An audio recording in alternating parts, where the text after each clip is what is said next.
Hi everybody, welcome to the final episode in the series on visual management. This one will be around driving desired behaviors. Before I get into sharing some examples, I really want to just point out kind of things that really need to happen for visual management to drive behavior.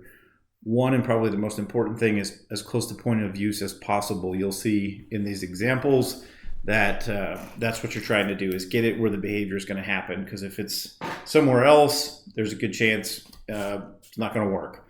Also, you want it to be simple. If it's too complex or complicated, it's going to slow you down. It's going to become frustrating. So something simple, point of use. I'm going to go ahead and dive into some examples to show you what I'm talking about.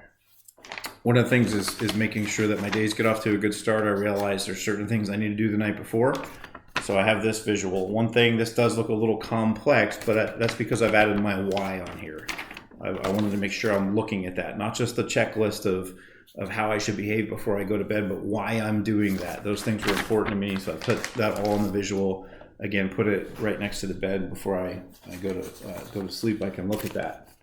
I've shared this one before. This is my fitness one. This is a great example on point of use.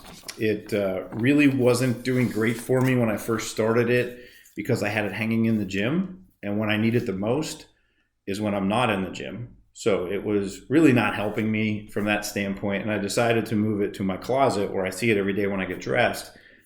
Then inspired the right behavior. It got me into the gym.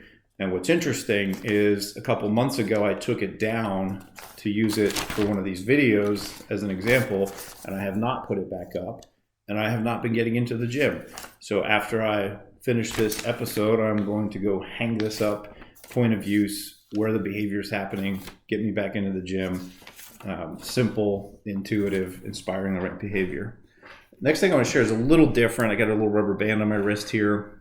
I don't do this anymore, but I did at one point. I think it really works if you're really trying to break a behavior. I did actually learn this from somebody who used it to quit smoking, but I wanted to deter the behavior of getting angry. I wanted to become more patient, and I had a fairly fat rubber band, and I wrote the word anger on it to remind me that's what was going on. And every time I would find myself in that situation where I would fail, I'd give it a really good snap to remind myself that not the way I want to behave.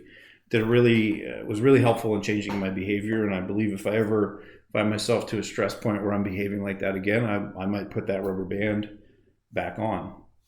I want to tell another story. This one I haven't done personally, but I heard somebody talking about it the other day. I thought it was really interesting. Restaurants that have the two-way doors in and out. Everybody's supposed to go in this way, out that way. I'm talking about the service people going back into the kitchen. They were still having people go in and out the wrong door. So they put yes and no on both sides. So yes, no and no.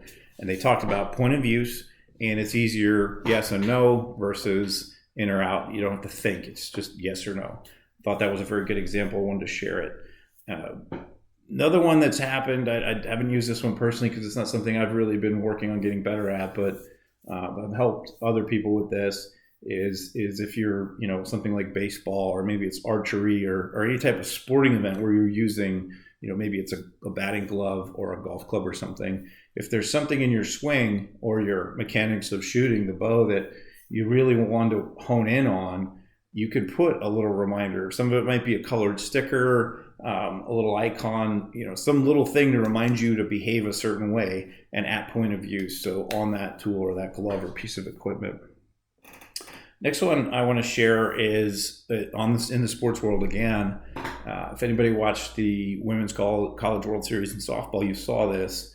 The Oklahoma Sooners, some psychology work, some leadership work, and finding that some athletes perform better when they're breathing out at the stressful parts, and others perform better when they're breathing in at the stressful parts. There's a whole big science behind that, but what they found out is that certain pitchers have different tendencies. So the catcher will wear a piece of tape on her chest protector, depending on who's pitching, to remind them to behave the way that supports their best experience or their best chance of success. So you'll see blue tape for some, red tape for others. Visual management, driving the right behavior.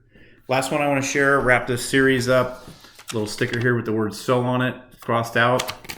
When I started rewatching some of these, I realized that has become my filler word. That is my bad habit. I use the word "so" in a lot of cases where people would use the word or things like that. Bad habit, tried to change the behavior. It's right there. I see it while I'm making the videos. Reminds me to not use the word so as a filler.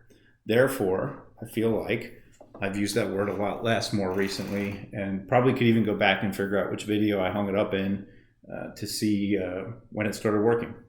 So I hope you enjoyed this series. I hope there was a lot of good takeaways from you. I would love to hear what you're learning, what you're applying, what you're using, and look forward to starting a new series in the next episode.